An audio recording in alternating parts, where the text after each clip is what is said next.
Glad to be here this morning. First of all, I want to thank everybody who's been so supportive of Mile High Church during this time. We appreciate so much your gifts to keep us going.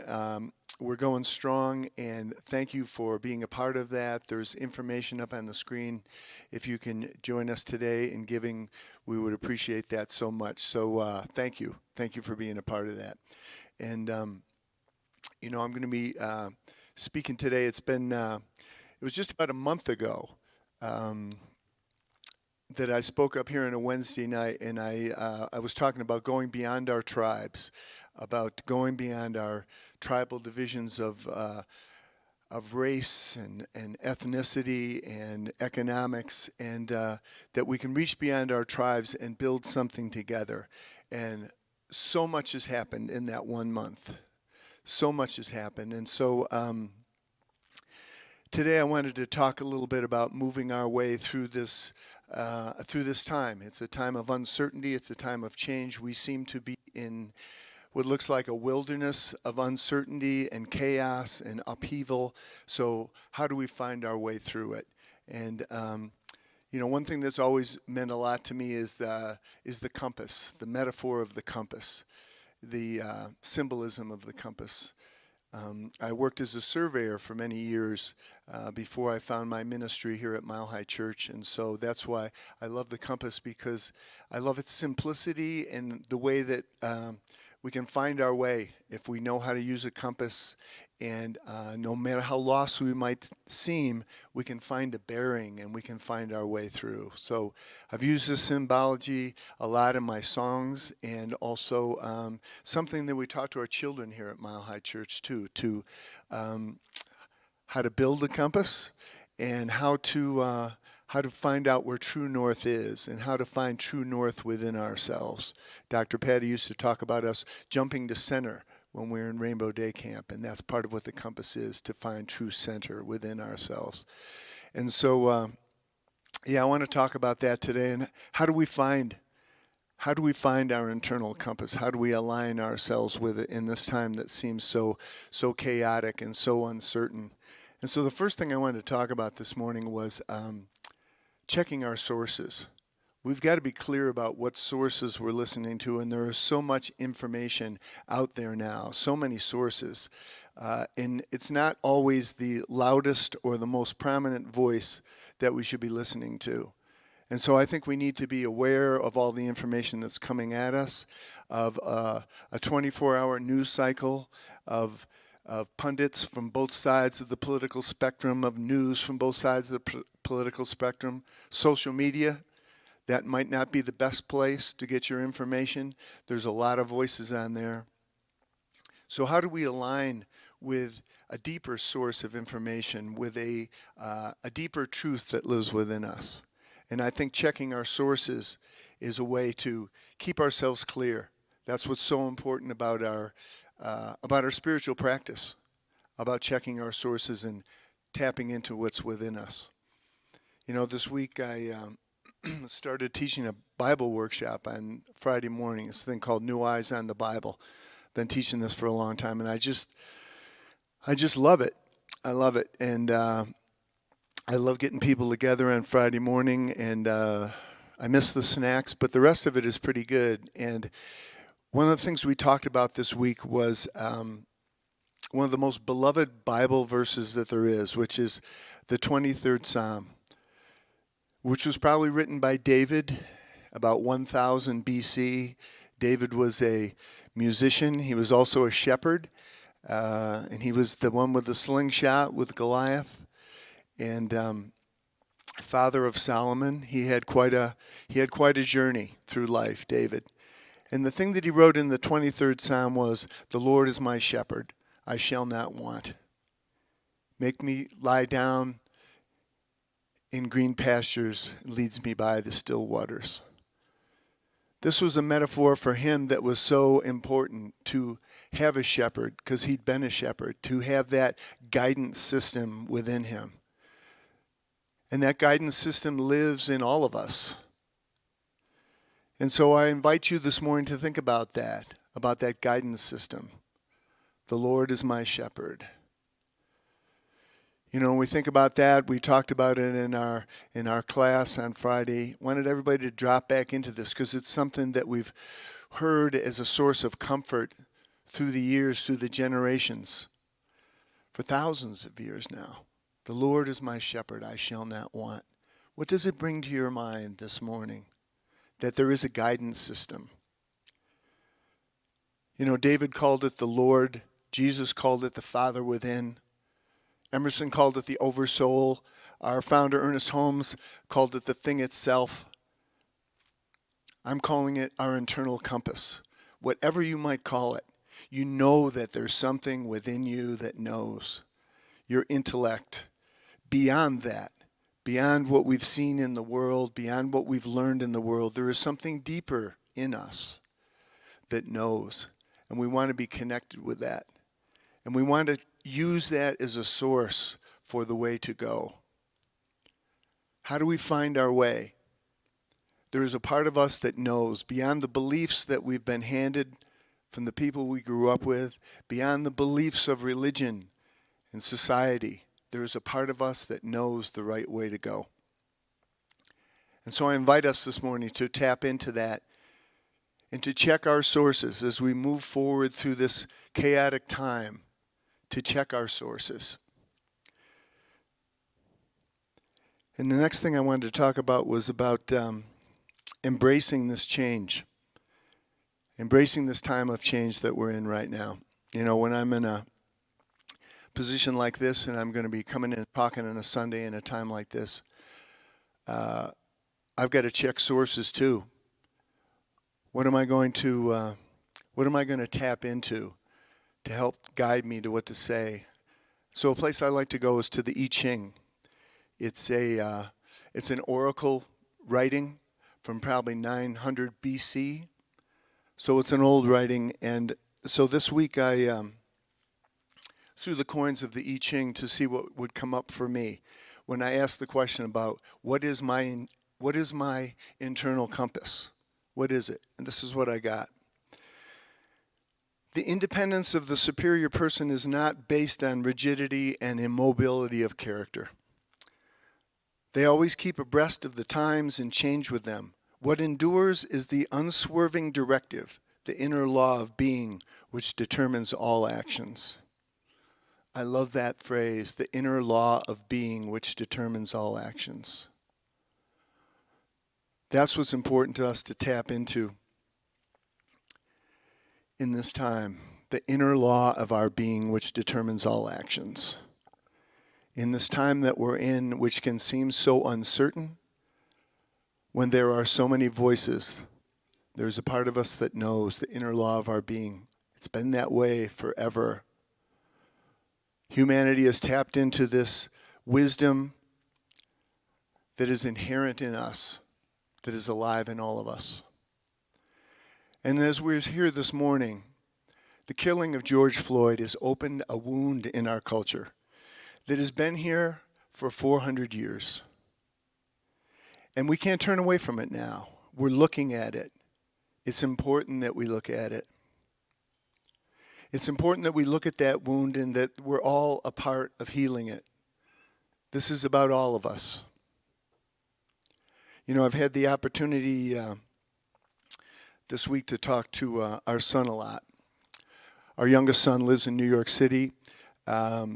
He's been a part of these demonstrations. He's been out with his girlfriend. They've been marching in the street. They did the march across the Brooklyn Bridge the other day, following George Floyd's family. And he's been talking about what the energy is like in the street. The energy is like with the demonstrators. What's really going on out there?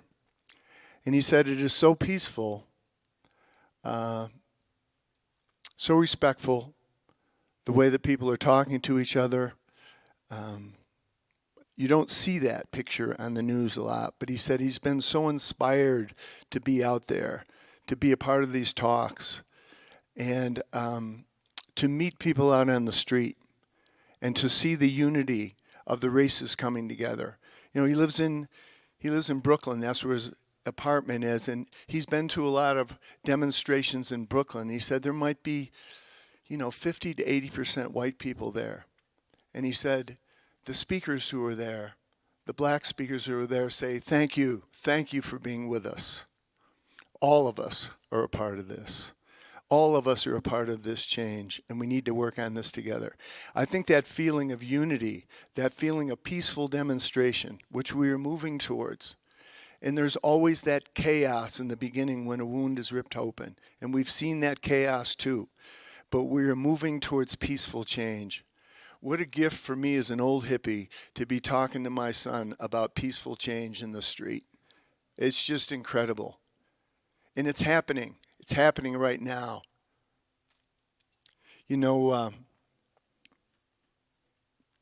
Our founder, Ernest Holmes, in one of his last talks, he talked about what our place is in the world, what we're here to do.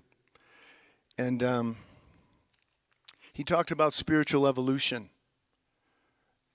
We are a part of spiritual evolution still. He said, we are a part of the evolution of human destiny. We are a part of the divine intelligence in human affairs. That's why we're here. That's what our work is. That divine intelligence, God, the shepherd, whatever you call it, is evolving our culture through us. We're the ones who have this opportunity right now at this time to not look away, but to continue to move forward. A few years ago, one of our great ministers, Michael Beckwith, was here. I remember him speaking in this auditorium right here, and he said something that has always stuck with me. He said, we want to change the world. We want to save the world. So many people in this room today want to save the world. And he said, we are not here to save the world, but to serve an emerging paradigm of love, connectedness, and generosity of heart. That's what we're here to do. We're here to be a part of the evolution of this culture, of this society, of this planet. That's why we're here, to serve that emerging paradigm of wholeness and oneness. And the last thing I wanted to talk about is staying true to your course. It was about 20 years ago, maybe a little over 20 years ago. Our own Dr. Roger Teal, Dr. Michael Beckwith, some other ministers got together and they started something called the Association for Global New Thought. And one of the first things that they came up with was an education program called the Season for Nonviolence that would be honored between the dates of January 30th and April 4th, the assassination dates of Martin Luther King and Mahatma Gandhi. And there would be a time when we talked about nonviolence, when we taught it, when we worked with our kids. It's a part of our DNA at Mile High Church, the teachings of Gandhi and King. So we are staying true to that now. We invite you to be with us to stay true to this. This week our ministers got on the phone, all of us got onto a Zoom call and just talked about what do we do now? How do we go forward from here? We don't have the answers, but we are committed to going forward with here and staying true to that DNA of nonviolence of Gandhi and King. We hope that you will join with us. We hope that you will continue to stay with us as we move through this time, to keep communicating, to keep learning, to keep growing. One of the other people that came here during the Season for Nonviolence, one of the other founders, was a man named Arun Gandhi, who was the grandson of Mahatma Gandhi. And he was just one of those guys that when he walked in the room, you could feel the vibration going up. He was a great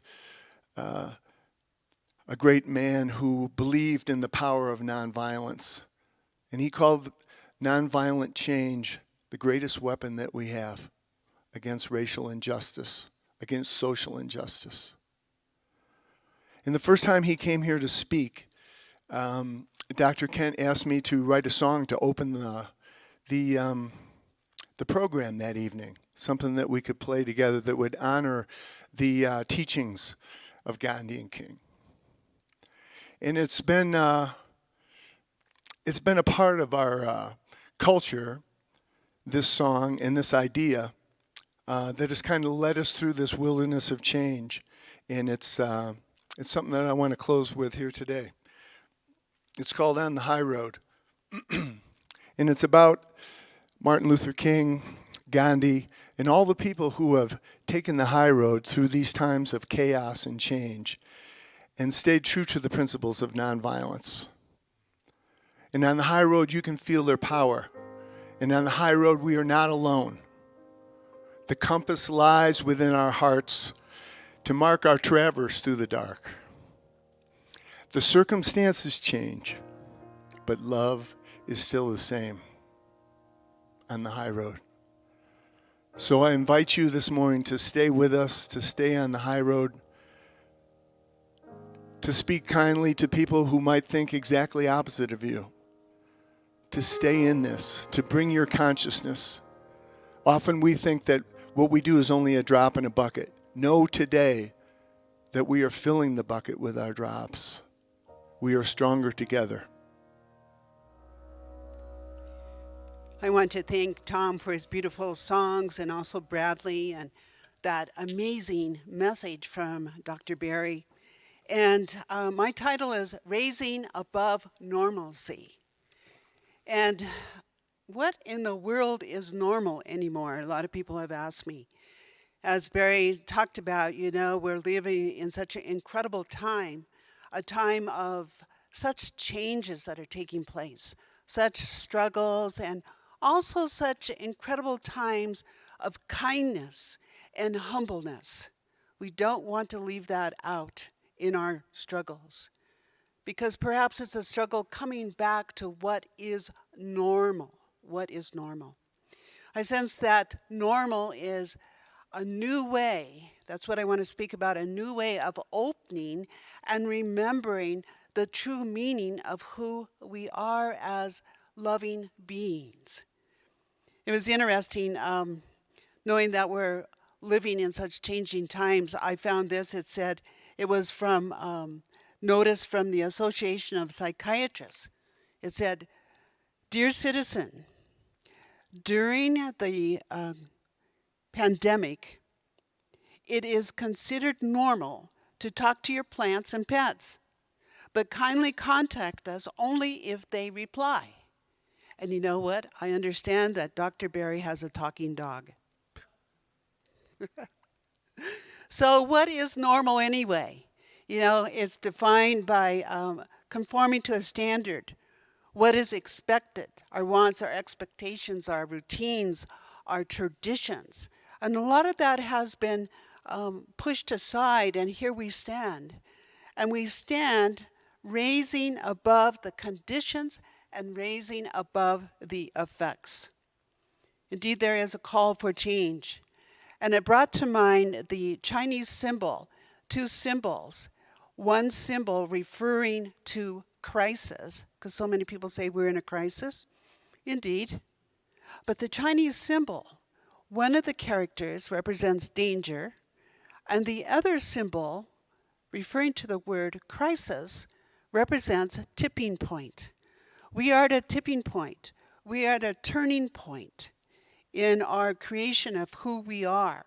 And it's asking us to be radically, very, very flexible. So Barry mentioned chaos. So we have crisis and we have chaos. And the root word of chaos refers to a formless state of matter or crossing a chasm in life.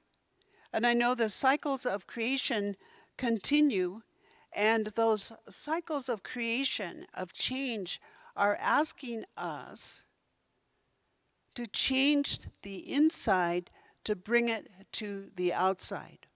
Or, as good religious scientists, to recognize the inside. It's not just a theory. What is the inside?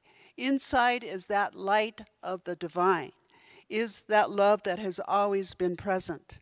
Dr. Ernest Holmes said this. He wrote, "Peace is brought about through a conscious unity of the personal man with the inner principle of his life, that underlying current flowing from a divine center, pressing ever outward into expression." So it's about consciousness. It's about being awake. And I want to speak a little bit about consciousness. It's interesting. Barry spoke about a divine law. I refer to it as a cosmic law. And that all of life responds to a cosmic law. We as human beings also do. But when I think about the allness of life, I think about the plants, about the animals, about the trees. They respond to a cosmic law. And we as human beings, we have an agenda. And we call it consciousness. We're awake. Sometimes fast asleep, but we are awake. But that agenda many times brings to us a perception. We have different perceptions of different groups, different perceptions of ourselves.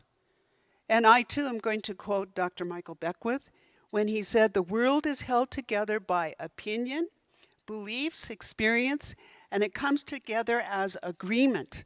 It comes together as structure." And we all have a different perception. So with that different perception, so many times, don't we, judge? We judge ourselves. We judge others. And many times we use the word conscious, like I'm so spiritually conscious. But we turn around and we're judging ourselves, or we're judging another person. And we become angry. There's been a lot of anger out in the world. There's a lot of anger out there in this moment. Anger has been defined as wanting or not wanting something. What is it that we want? What is it that we know that lives within us? So when we blame and when we hold to shame and we stay in anger, we push away the pains of growth. And I'm sensing that we are in the pains of growth. We're growing into a new normalcy. So it is a time for us to listen, and to listen from that place of heart, and to learn from the chaos, to be able to move forward. And it's interesting because when we look at our perceptions, our mental perceptions, and our emotional perceptions of things, it's like an ego block. And the ego, the mental concepts of who we think we are or someone else is, can block our spiritual growth. And I want to read this. It says, ego love.